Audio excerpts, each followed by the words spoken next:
15 minutes live, and we'll take a few questions and drag them in. And then you can go and get your strike coffee. From the record that I just called myself daddy. That's no, terrible. that's mate. You know, you are Tone Daddy.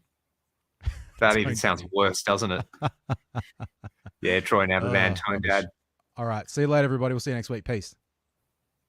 And to everybody who's about to tune in, this is the Gear Podcast, and we are live and having a fat time. So can I check this anyway? Weigh in with your comments in the comment section below, and we'll be happy to answer them and take your suggestions. And having a fat time. We'll just wait for some people to actually join. There's now one person watching. Troy, you enjoying that? Leon, bit of a delay there, mate. I've got a bit of echo in my foldback. In your foldback. So there's some cool stuff on here as well that I can pull comments in. So, for example, Troy, I can say, leave a comment. And then I can do this. You're going to love this, mate. Absolutely love it. So if I go to youtube.com. If you go to youtube.com. Oh, Troy. The High Priest has joined. Michael Torin. Torin! How are you, mate? What's news? Hey, man. He messaged me at the start of this pod, like, as in, I saw a message come up. Or I think it was a message. Maybe he just posted something and I got an alert about it. Oh, he did too. Oh, yeah, it is too bad. Michael, we'll talk about that on Instagram. That thing. Hey, tell us how it looks like this. It should be a bit more profesh than usual. So next time, Michael, that you join us to talk about some gear nerd stuff, it'll be extra fun. The thing that I like about this as well, Troy, is that I think we can, if we just wanted to drag somebody in at the spur of the moment, we could do it. Oh, but I won't throw Michael under the bus like that. So yeah, how's everybody doing? What's been going on? And thank you for supporting the Gear Podcast, ladies and gentlemen. Hey, that was a fun little episode, mate. When are we going to put that? It was good. Is that going out soon? Tonight? That'll go out either on the weekend or the start of next week, I think. And I have a piece of gear right here that I can't talk about at the moment that I may have just mentioned to you once or twice, but it's pretty awesome. I think the next episode we'll have to talk about it. And mention that to me on the pod or just in private. Yeah. So I'll talk to you about it later. Cool. But yeah, we've got Tuevo Sick. Oh, who says hello, guys. Hello to you. Where are you tuning in from, mate? Hey, Torin. Hang on. I got something to show you. Oh yes. Oh well. Yes, but also kind of no, kind of not nice. Oh no, here we go. And I've unplugged my headphones, so just bear with me while I plug it back. Hey, Jace is here as well. Jace, thank you for the suggestion with StreamYard, mate, and I hope the audio and the video is synced. It might be a little bit out at the moment, but there we go. I know we can. Hey, Jason. Oh, you might. He probably just finished his live stream as well. Yeah, sorry, Jace. We didn't mean to bump in. Hey, I got this guy. I don't know if anyone can see that. There we go. Orange pedal, baby. Hey, so, nice. Gonna sell my my modern Marshall, and I'll just use this from now on. Just go DI straight to the pedal, baby. So it's 6 a.m. in Italy. Thank you so much, Sean. Here we go. We have a question and a super chat from Sean. Sean is Cubs fan. Hey, I'm a Cubs fan too now. I'm using a 5153 Stealth with the matching 2x12 and a Gibson Les Paul. What can I do to get into John Sykes Blue Murder territory? Also, will Ragdoll come to Chicago? You got to boost your voice up a bit, mate. Me? Yeah, get on that mic. Yeah. All right, so Troy, I have a few suggestions immediately. Have you played a Stealth 5150? Have I played a Stealth 5150? No, I've just cranked the vocal up, by the way. Hopefully you can hear me a bit better. So Uncle Leon, I'm going to have to do some post-production on the podcast. Anyway, unrelated. Right, have I played a Stealth? No, I don't think I've played the Stealth. Stealth. I don't know the difference between them, to be honest. They have even more gain. I'm sure maybe Jace can let us know if there's any particular differences. But for the Sykes Blue Murder thing, I'm not sure if he was still using the Coliseum or if he'd switched to modded Marshalls at that stage. But sort of like the trick with any of that is, number one, be John Sykes. So we're all already failing there. But with that out of the way, I feel like if you want, I've got a Greco with a Dirty Fingers pickup in it. That's definitely part of the sound. But what I would do for that sort of thing is you got to play around with, on the 5150s, the presence, like balancing out the presence control and then the treble and the mids. And sometimes you have to like crank the presence all the way up and have less presence and less treble, or you might have to crank the treble all the way up and only have a little bit of presence on there. Because the way that, in my experience with those amps, is like having everything around noon sometimes isn't the best way to do it. So you may have to crank certain things up to get the particular character out of it. I mean, having a Les Paul with a high gain amp and some matching speakers will probably get you pretty close. And what I would recommend as well is there's a Headfirst video with Simon where they do a whole like John Sykes tone out of the Headfirst Alta. So yeah, that's for some references, and they've got isolated sounds on there as well. So that'd be a really, really good one to go and check out, in my opinion. But yeah, what effects do you hear on that like Blue Murder album, Tondi? I think just lots and lots of reverb, isn't it? Yeah, there's Pretty probably sure like it's just lots of reverb. Probably a little bit of spatial stuff on there or something like that. But yeah, it's a very, very wet sound.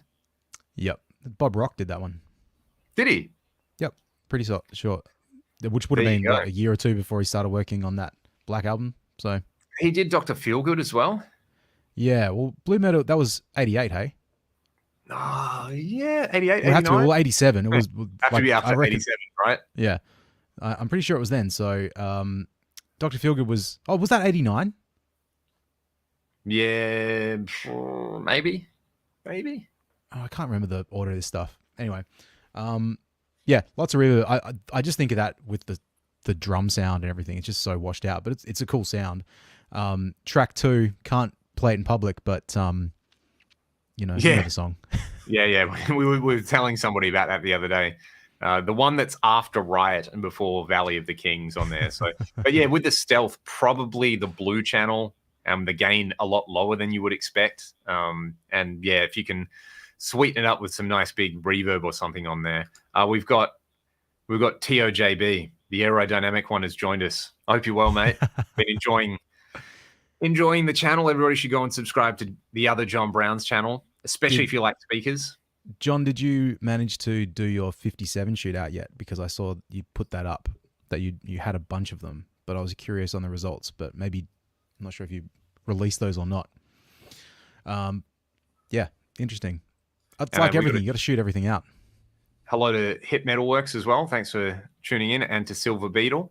This is awesome. We have a guitar-related thing. Got an Epiphone Shinichi Ubakata 355 today. It's pretty awesome. I have to... Troy, do you want to...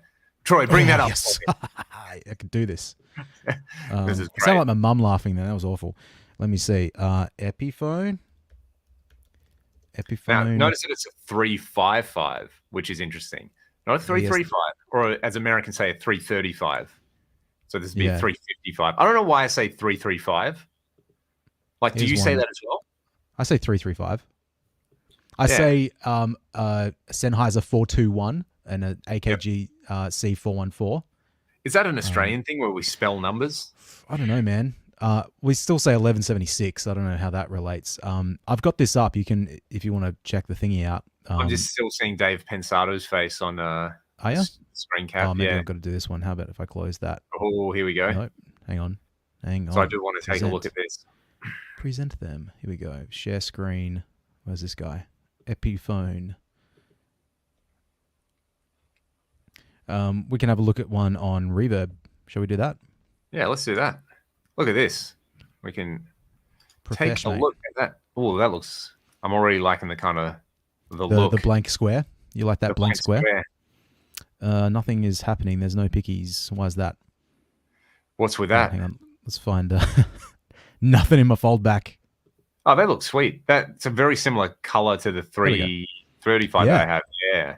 Oh, so Veritone and Bigsby and the block inlays and the metal top knobs. Man, that looks good. Are they the non-F holes? They're the like little diamonds as well. Oh, yeah, that looks like a little diamond too. That looks sick. I approve. Well done, mate. Very, very nice. Here we go. Yeah, it is an Aussie thing, apparently. So there we go.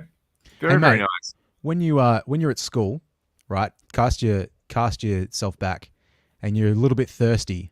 What do you go drink from? Drink fountain. Mate, correct. You hear people call it a what comes bubbler? out of a drink fountain? A bubbler. Get out of here. Get out of here. Mate. In the bin.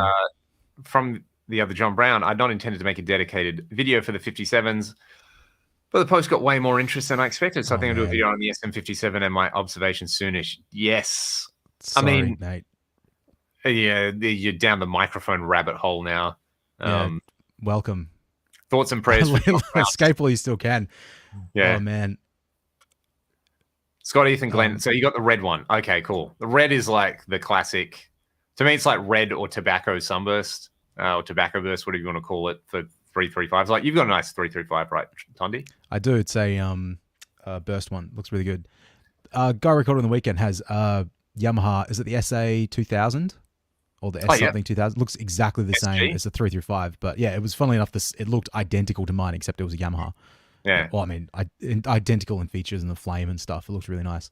355. Really good too. Alex Lifeson, the white one. That's the one. That is absolutely the one. That's my favorite Gibson semi-hollow body thing ever. I think he auctioned that off recently for a charity thing. Yeah, like the one that he played on all those tours and all those records, which is pretty interesting. So, yeah, people have got good taste in guitars here. Is what we like. What amps was he playing? Like, I mean, they're not obviously not gigging, but like towards the end of Rush, because he was on Hughes and Kettner for a while, wasn't he? Yeah, he was on Hughes and Kettner for a long time. He still may have been for that last tour. But yeah, I know he swapped because he had a bunch of effects units at the end, like a TCG Force and stuff like that. But like it was Axe effects plus whatever amp. I'm gonna look this up and tell you. Yeah, okay, you do it. I don't need to. Maybe the Triamp. Did he use that for a while? That's the flagship one, isn't it? You know what he had? He had that the Lurkst amp. It's a Silver Jubilee copy made by Mojo Tone? Oh, okay. Yeah. So he's got a signature. It's basically a Marshall's in the Jubilee. early days, high watts around hemispheres. Oh, that's interesting. Oh, really? So man, high watts are a thing unto themselves, aren't they? I was going to say, I'm doing a session with a band at the start of next year, but I know the guitar player was like, "Oh, what gear should I bring in? I've got 2 trilogies. Hughes and Kettner. Is it trilogies? Hughes and Kettner trilogies? Triamp? Yeah, I think they may have had a trilogy as well. I think it's the one, not the flagship one. I think that's the Triamp. So it's the one. I think it's called a trilogy. And I was like, he said, "Oh, do I need to bring it?" Like, why have you got 2 of them? Like, you know, stereo, bro. Is that necessary? He's like, well, you know, I just do. Well, mate, you know, the first thing that comes up on the Hughes and Kettner trilogy is a Kyle Bull playthrough. So, of course, do you know? Get I remember a very good idea of what it's going to sound like. I got really excited. I wanted the Switch. I think it was called the Switchblade. Do you remember that one? They had a lot of MIDI stuff in it. I reckon it was around the time we were playing together, where any amp that had MIDI switching on it just seemed like an instant win. Because I think the Carbon has MIDI, doesn't it? The V3. V3, yeah. I don't think anyone will appreciate in the world how much you obsessed about the V3 and then got me so obsessed about the V3. And I never owned one.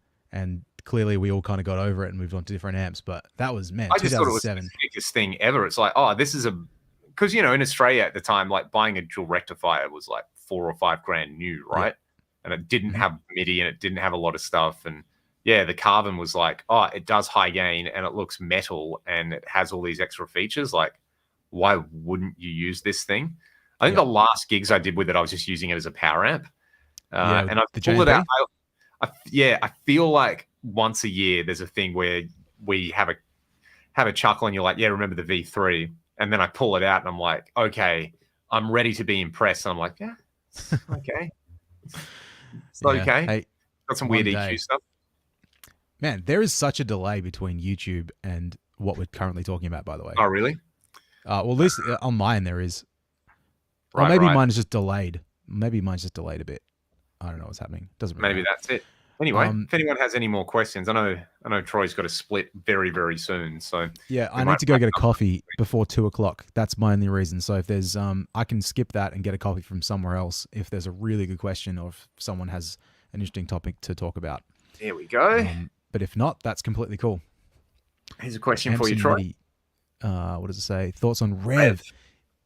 Yeah, I'm also yet to play one. I've only seen one Rev around. I know there's a music store that was bringing them in, which I think they might still have some in stock. I've seen. Sorry, when I say there's only one around, I feel like is it the generator? That's the big one, right? That's the one, yeah. Yeah, I feel like there might only be one of those around, but I think the smaller D20s and G20s, I think they're called. I think there's a couple of those I've seen. Yeah, cool. The clips that I've seen are really interesting, and I did have a moment of like, oh, is this going to be the solution to all of life's problems? But yeah, I think what I like about them is the real forward thinking of let's just put IRs in the back of it, and so you can use it in that situation. I think a lot like that style of amp really, like that to me is just it's a workhorse gigging amp, right? Just you need an amp for a gig, you need an amp for a session, bing bang boom. It might not be like the most bougie, well-crafted machine, but it's still really good and very, very functional. So yeah, stuff like that is clever and important. So that's why that's one of the reasons I like the look of it.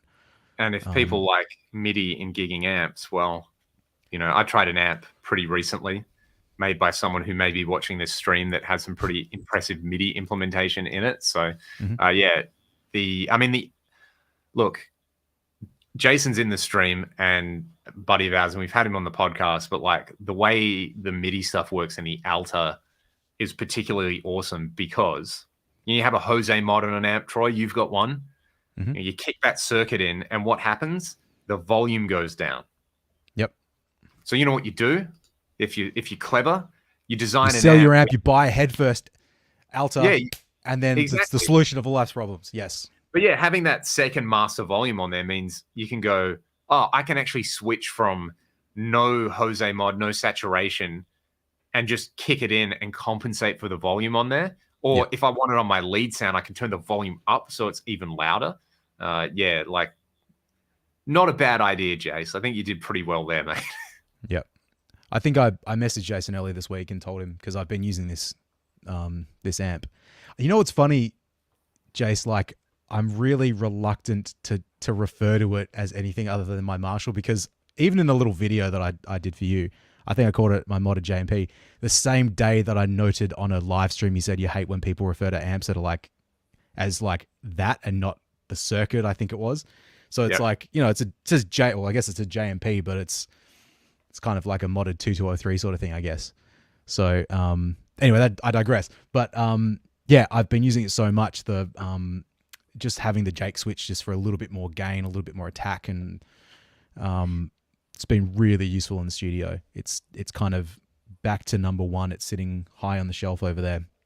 Here we go. So what you're saying, Troy, is that Michael Toran needs an Alta. He does. He absolutely does. I think it would the amp sounds amazing as well. You just need an orange pedal, baby. That's all you need is this thing. And you need to step on it and snap the knobs off. Oh my God. Yeah. Let me show everybody that because we just spoke about it. Yep. And while we're there, I'll pick up a few more. So that's pretty interesting that the majority of stuff Jason's selling is in the US. Congrats, bro. You've made it. My Delta Lab Effectron that used to have 4 knobs on it now has 2 because dickhead over here stepped on the knob. In the process of building a pedal board for someone as well. Yeah, there you go. You're just shooting out the delays against the delays in that. So here you go. Slash is leaving Marshall for Magnatone. Yeah, that's interesting. I've seen people talk about the Magnatone stuff as in the old Magnatone stuff and really glow about it. Mostly for the my evil robots are like a modern Magnatone, the Phil X thing. Yeah, right. Interesting. So yeah, well, I think on Jason's live stream last week with Dave Friedman, Dave was mentioning seeing Gunners recently and not really being blown away by the Magnatone sound, at least for the way he plays. So anyway, yeah. He's been playing those amps for what, 30, 40 years or something? Oh, well, 35 years. Maybe time for a change. I think that's okay. Magnatone Panoramics, Pete. I keep reading this as Pete Anakin, and that's just wrong. So apologies, Pete. But yeah, the Panoramic, I literally know nothing about them. So now I'm curious. if anyone knows anything about my my evil robot amp, which was, you know, the Phil X, Ankle line, easy. the Phil X sort of thing. I think designed by Kasha. Kind of curious if anyone's got any extra information on it. I know he was modding them. I just want to know what he was doing to them. If anyone happens to have any information, just let me know. Sorry, Troy, when you record, do you trust modelers or do you use an amp, generally speaking, of course? Don't care. That's a very stupid response. It's not about trust. I think amps are more fun and therefore I use them in the studio. So in terms of running a session, for pure ease, if I wanted to just make everything quick and easy, then I could DI a guitar and I could use a lot of drum samples and then we could do a factory line of just getting people in and out. That would be fine to create a song.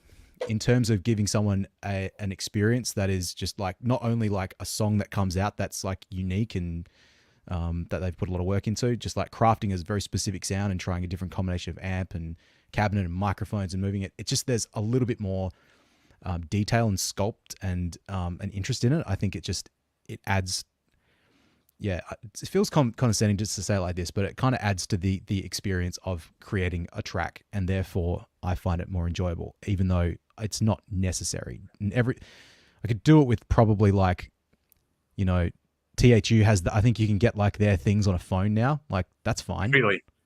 Yeah, I'm pretty sure. I mean, you could IK has had that for years. Yeah. The new X Amp Academy sounds great. You could do it with that.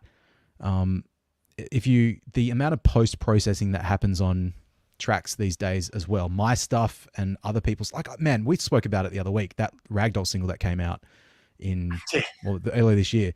The amount of EQ I did on that, I just did such a bad job recording it, and I've probably done that on several Ragdoll albums, and it's not. I mean, the tone was still there, but I had to find it among a bunch of also terrible work that I did. So, yeah. So do I trust modelers? Absolutely. And I use plugins a lot for when I'm playing a part in a song, because it's just quick to change the sound and I can work quickly. And, yeah, obviously it just depends on the song and depends on the environment and whatnot. Hope that answers the question.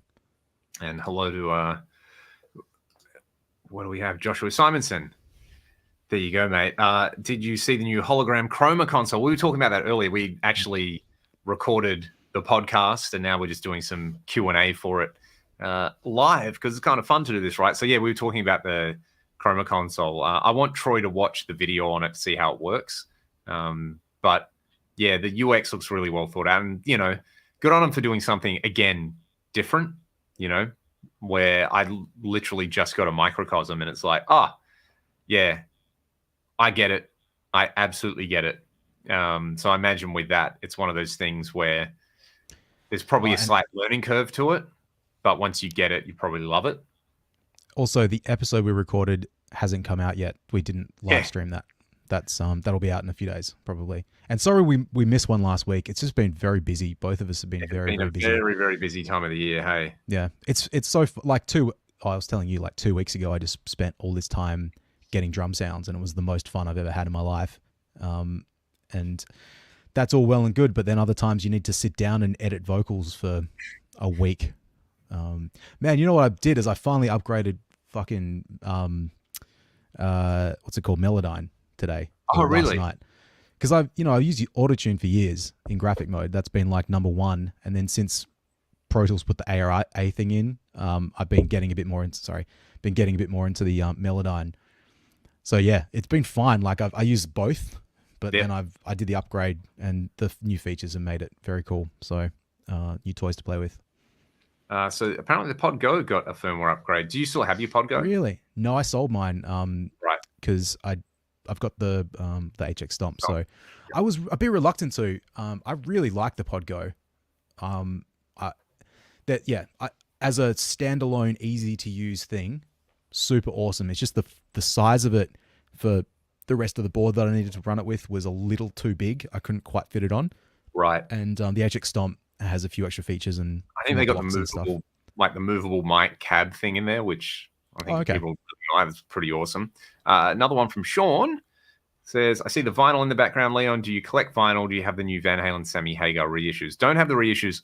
I definitely went through a big buying vinyl from all my favorite bands thing. My parents have like a lot of their vinyl collection still intact. So, and Elspeth has a bunch of vinyl stuff as well. And it's currently like all in a big cabinet. We need to go through it and sort it out. And, but yeah, I got some really kind of nice records, stuff like, you know, a lot of the reissues that are coming out.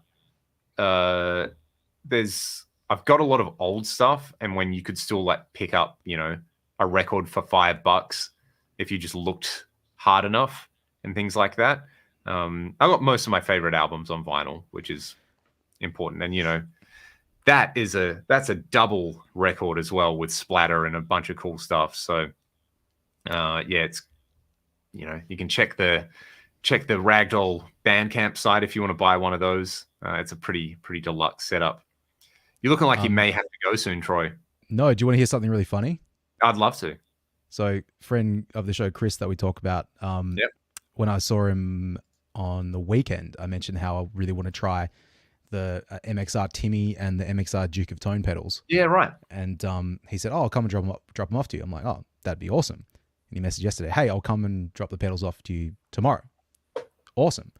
And then he just messaged saying, "Hey, pedals are on the table. Didn't want to interrupt. Enjoy." So he's like, what a mad dog. He snuck into the studio while we were talking. I had no idea because I've got headphones on, and he's deposited the pedals. And yeah, and now he's left. And I feel so bad because I could have got him onto the show to say hello to everybody. Yeah, but, that would have been an absolute treat. We'll get him on. We'll get him on. All right. Yeah, $5. You can't get anything for $5 nowadays. I can wait another 5 minutes or so. There's a couple more questions here that have come in, I believe. So hang on, let me just go back.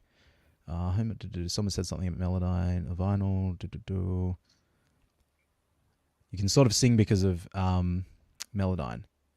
I'm sure you could sing anyway. The magic was inside of you the whole time. Yeah, exactly. Go new cab engine, $5. Yeah, maybe a small iced coffee. Quick question. Oh, here we go. Chuck this guy up, Leon. Sachirucci. Sachirucci. Yeah, I knew that's what it was, but we were talking about G3 just before. Yeah. Quick question. I have apparently been under a rock, but I just saw Laney has a 1x12 and 2x12 powered cab. I have heard about them. I know Guthrie Gubbins using them and was raving about them. And I know my buddy Matt was talking about them, and I actually have a buddy who works for Laney, so I'm trying to get my hands on them. So, Jace, if you happen to be watching this, mate, then you know where to send it. But yeah, I'd really like to try one at some point. Apparently, they're pretty heavy duty. That's kind of the right overall vibe, and you know, it's got a bit more of those. You know, I was telling someone about this. They were like, "Oh, what should I get for an FRFR?" And it's like, you know, when you just use a PA speaker and a plastic PA speaker, and it's sort of like, I don't know, never sounds as good as something that's made out of wood. Yeah, I mean that kind of goes for anything plastic / wood speaker. But yeah. I was going to say I have clearly been Wagon Wheel. Do you want me to sing? I'll sing Wagon Wheel for you if you like. Here we go. Heading down south to the land of the pines, thumbing my way into North Carolina. I'll stop there in case Elspeth can hear in the background and she leaves you. Yeah, which she can do now because she's a citizen. So hey, she's always been able to leave, you know. Yeah, I didn't mean that in like controlling sort of way. I was going to say I've been living under that same rock with the Laney thing. I didn't know that existed. What I did know existed was an orange pedal baby for your clean power needs, class AB powered. I feel like this is a great rehearsal for when we do have some sponsors on here, which I am currently lining up. So this is good. This is good practice. Actually, Jason, if you're still there, you and Dave last week were talking about power amps for, I think it was for modelers, but you did make comments about Class D in general, Class D power amps, and not liking them. And I was listening going like, yeah, well, I've got this orange pedal baby on the way, which is a Class AB powered solid state power amp thing. And curious to try this with the Synergy in particular and check it out. I'm not sure if you've had any experience with this type of a thing or this unit, or have any thoughts on it, but I think it will be interesting for me. I plugged it in once. It sounded cool. Sounded fine. Yeah, I'm going to shoot it out against your Matrix, Leon, because I've still got that. Ah, awesome. I'm going to shoot it out against the Marshall 9000 series power amp once I go pick it up from Lee down the road. And I'm also going to shoot it out against the Synergy Syn 30 head. And I'm also going to shoot it out against, what was the other one that I had to try? Oh, the Fryette, the 292. Nice. So that's going to be fun. I may do a bit of my 50/50 as well, so you can try that. All right, this one from Sean, 5 killer riffs. I do need to do some more episodes of this series that I've sorely neglected on the channel, but yeah, there will definitely be a Van Halen one, probably just a Roth era one and a separate video with all the Van Hagar riffs on there. So yeah, the other thing is also learning how to play these properly, because, you know, playing Van Halen riffs on the internet, everyone just wants to tell you what you're doing wrong. So, you know, maybe I'll actually try to learn to play them somewhat properly, but yeah, there should be some good ones in there.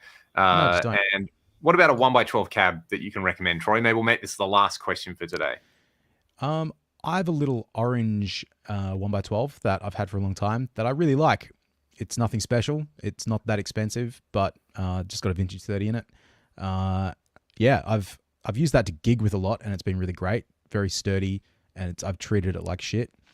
I think that size box, I think if you go down the rabbit hole of looking at the dimensions and how everything interacts, you can get lost in a rabbit hole thinking everything sort of stinks.